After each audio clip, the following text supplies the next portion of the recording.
আসসালামু আলাইকুম প্রিয় বন্ধুরা, আজকে আমি খাসির মাংস দিয়ে কাচ্চি বিরিয়ানি রান্না করব। তাই আমার শালাবাবুকে কাছে বসিয়ে নিয়ে সব কিছু কাটাকাটি করে নিয়ে রান্না বসাবো আর কি। পেঁয়াজ, আদা, রসুন সব কিছু কেটে নিলাম। একটু গাজর ঝুরি ঝুরি করে কেটে নিয়েছিলাম। সকল উপকরণ কেটে নিয়ে একটা মেজারমেন্ট কাপ দিয়ে চাউল মেপে নিলাম এবং চাউলগুলো যে পরিমাণ চাউল দেব তার ডাবল পানি দেব। তাই পানিগুলো আগে মেজারমেন্ট কাপ দিয়ে মেপে নিয়ে তারপরে সেই পানিটাকে চুলায় ফুটাতে দেব।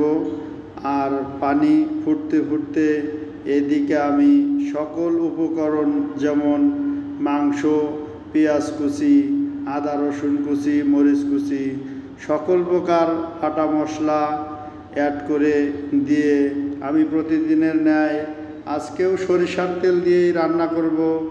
তাই সকল উপকরণ দিয়ে একটু সরিষার তেল দিয়ে ভালোভাবে মাখিয়ে চুলা অন করে আর কি চুলায় বসিয়ে দিয়ে মাংসটা কষাতে থাকব। মাংসটা ভালোভাবে কষিয়ে নিয়ে অন্য একটা চুলায় আমি চাউল ভেজে নেব। ভালোভাবে চাউলটা ভেজে নিয়ে একদম স্লো হিটে সময় নিয়ে চাউলটা ভেজে নেব আর কি। চাউলটা ভেজে নিয়ে এ ফাঁকে মাংসটাও ভালোভাবে কষিয়ে নেব। চাউলটা ভাজা শেষের পথে আসলে আপনারা আন্দাজ করে দেখে নেবেন, তখন এই ভাজা চাউলে সকল প্রকার উপকরণ আবার অ্যাড করতে হবে, যেমন কষানো মাংস এবং পানি। এরকম সময় আমি পানি দিয়ে দিলাম আর কি। আমি তো আগেই পানি মেপে নিয়েছিলাম, তাই দিয়ে দিলাম। এ পর্যায়ে দিলাম কিশমিশ এবং বাদাম, কষানো মাংস সব কিছু ভালোভাবে দিয়ে চুলার হিট স্লো রেখে আর কি আস্তে আস্তে জ্বালাবো।